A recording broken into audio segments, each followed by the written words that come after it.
Welcome to our annual way to get press out of the Green Bay Packers in August. It works so far, but we're not going to do this too often, we hope. It's an exciting day for us, always as an organization, when you pick and choose the person that's going to lead your team. And we've done this 3 times in the last 3.5 years now. I was excited about this day because now at August 8th, this is 3 head coaches within the last calendar year. So that's, you know, I don't think anybody else can say that. Derek Lalonde, actually, I got to get this right now. It's Derek Lalonde. Derek Lalonde comes to us after 9 years being an assistant in Division I, 4 years at Ferris State, 5 years at Denver. At Ferris State, he was there during their highest 4 years winning percentage in school history. Great tradition the last 5 years at Denver. Had a team that made 4 straight NCAA appearances, top 15 in the country his entire time there. Derek, in my mind, epitomes what we want out of a Gamblers head coach, which is we have a brand and identity, and we want somebody who has a passion for winning. That's what we want. We don't think anything develops players or team as much as winning on the ice. The fans seem to like that as well, and it's a formula we're going to stick with. Derek brings to us tremendous experience as well in the player acquisition, player recruitment. As you know, John Burkhardt, our scout for the last 3 years, has moved on and upward. Derek fits the bill in that regard as well. And there's that general manager position is a big part of this job as well. It's head coach and general manager. And you have to have both. And Derek brings both far and above what we've seen in any other candidates this year. So I think you'll see continued winning. You continue to be distinct. The Gamblers brand and the Gamblers style is going to carry on. And as I say, when you look at Derek Lalonde, you don't think of the ballet. His face doesn't really represent anything, I think, other than hockey. So we are excited to bring Derek in here and the new face of the Green Bay Gamblers, Derek Lalonde.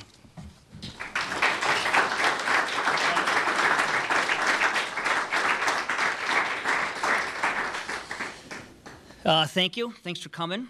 I first want to start by thanking Brendan Bruss, Kenny Wachter, and Jeff Mitchell, the PMI Entertainment Group, and the Green Bay Gambler Organization for this great opportunity. I also want to thank George Gwozdecki, Steve Miller, and the University of Denver for 5 great years, and also for the opportunity to seek out this position. When I was looking into this position, and I talked to many people, many mentors, peers within the hockey community, they couldn't say enough about the Green Bay Gamblers and the organization. Some people described it as one of the premier jobs and organizations in all of junior hockey. And then I came out here a couple weeks ago. I met with the group, the organization. When I listened to Brendan and Kenny talk about who the Gamblers were and who they wanted to be, I knew I had to be here. And fortunately, I was their guy. It kind of clicked right from the get-go. I've established a relationship with them over the last few years, and I can't be any more happy with being the next head coach here. On the hockey side of things, I'm filling some big shoes. The job John Cooper and Eric Root have done over the last 3 years is nothing short of amazing. I also have to mention John Burkhardt, who got all the talent here. There's a reason John Burkhardt is at the highest level of hockey. He's in the National Hockey League with the Tampa Bay Lightning now. With all the success they've had, there's going to be great expectations. And I'm excited for the challenge and ready for that challenge. Lastly, I have to say hi to my 3 kids. I promised them I would. Alex and Luke, I have 2 boys that are 5 and 3. Part of the deal with me coming to Green Bay was they're out of their bunk beds. Have we talked about that in the contract? Can we put that in them? And I have a 1-year-old daughter, Abby. Hello, guys. Dad will be home tomorrow night. With that, questions, please. Derek, you know, after I know last year Steve trying to get his job back, did you have any conversations with him about it and just about this opportunity? Yeah, Steve Miller is one of the best assistant coaches in college hockey. He's a mentor of mine. He was interested in this position last year, He has ties to Wisconsin. When this opportunity came up, and he said, "Derek, is this something you're excited about? Go for it, if this is what you want." And it was. And all it did was Steve coming out here looking in this position last year just solidified even more of what kind of organization this was. And he was the first one to be, that's first class. If this is something you're interested in, by all means, go for it. What kind of motivated you to kind of seek out a position where you're kind of looking to get into junior college and how you're coaching? I want to be a head coach. You do not get in this profession if you do not want to become a head coach. And I've been itching. I've been close to a couple college jobs. I've talked to other junior teams. When this opportunity came up, the timing, it was just perfect. I'm ready. I want to be here.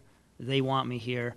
And the fact that the organization is who they are and what they want to strive to continue to be, it was a no-brainer. Dream job for me. The last 2 times, 2 years they made the Pro Cup finals here, they pretty much done it with 2 completely different styles of play. How do you kind of sort of sum up your philosophy on Style of play, we're going to play high tempo. The last 2 programs at Fair State and Denver, we played a very high-paced offensive game. The one year, 2002-2003, when we won the CCHA at Fair State, we led the country in scoring. And we're going to let our kids play. At Denver, we were very similar. We were up-tempo. Guys played, and we let them make plays, a lot of teaching along the way.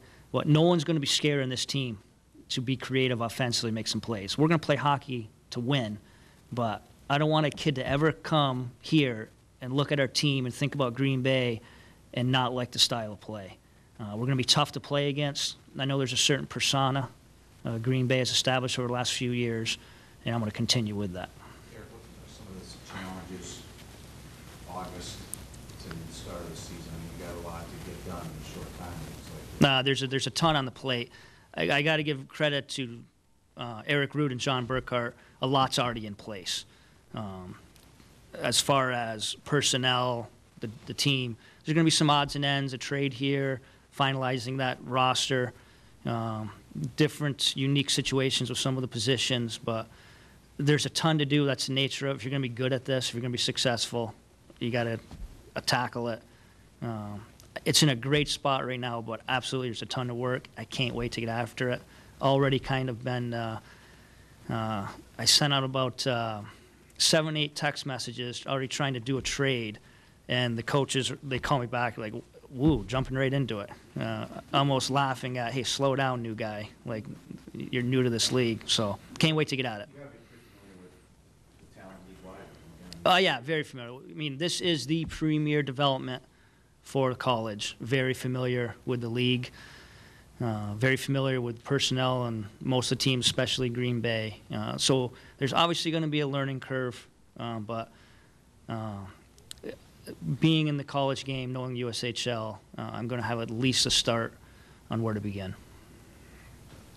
Derek, with the side of the scouting side of it as well now too, how do you plan to handle that? I know Eric, before he left, was thinking maybe doing like an assistant coach that kind of specializes in scouting. What's sort of your plan to It's going to be a different dynamic. Of all the success we've had here the last 3 years, John Cooper, there's a reason he's coaching the American Hockey League. Eric Root is an unbelievable coach. They've done a great job. The real star here in a lot of ways was John Burkhart, the talent he brought in. I don't know if there's another John Burkhart out there. Probably not in the beginning of late August. We're going to find someone like that. I'm going to get the best person out there. And it's probably going to be more of a system where we're going to have 2 coaches in staff. We're going to share the recruiting. Part of the reasons I believe I'm here and I was attractive to Green Bay was I've had some experience and some success in recruiting. I have some contacts. And I think it's going to be a team-oriented recruiting philosophy where all 3 of us are going to be after it. And we got a lot of work to do. Everyone thinks they can coach, and most people in this league can coach. But it just comes down to players. And what we've done in the draft has been an identity of this organization of recent years, and that's going to continue to be the same. I'm not sure how many coaches out there have the goaltending background, but how does that background help you attract the top goaltenders? I think it helps. You know, I played goaltender. I was a goaltender in college hockey. I knew if I was to get ahead in this profession, I had to know that position and develop players in that position. I've had a lot of success in it. It's helped us in Denver recruit kids. Having your head coach be a goalie guy, there's no doubt I'm going to have a serious interest in our goaltending and our development and spend a lot of time with them.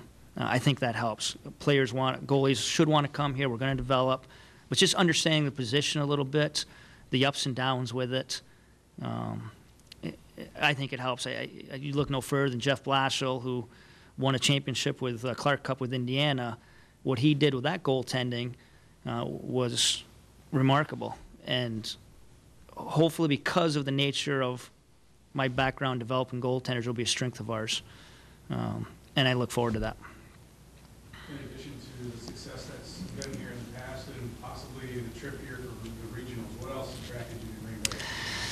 Well, the ownership group. Kenny, Jeff, Brendan, first-class people. And it's a great community. Anybody that knows Green Bay, they talk about it being great for the family. Denver's a quality of life that is going to be hard to walk away from. And I've had some opportunities where I wouldn't walk away from that quality of life in Denver. But Green Bay's different. People live here because they're good people. They live here because they're family people. It's a great place to raise children, and that's what I was looking for. I grew up in upstate New York. It's called the North Country. It is very small, and the best thing about the North Country is the quality of people, and I joke about it. Green Bay's that with steroids. We got an NFL football team right here. We've got a mall. It's funny, my wife started doing her homework on what's available, and she was extremely pleased with what's offered for a family here. A little down, there's no Chipotle here, which we got pretty used of in Denver, but that wasn't a game breaker by any means.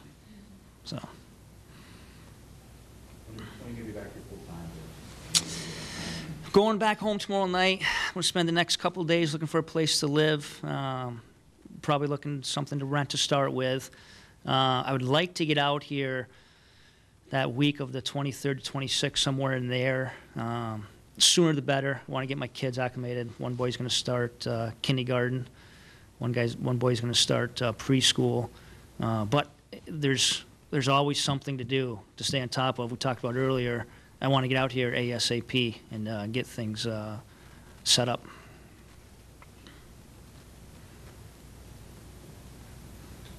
Other questions? There's certainly available for one-on-ones as well as Brendan. Thanks again. Really appreciate everyone coming. Appreciate that. Thank you.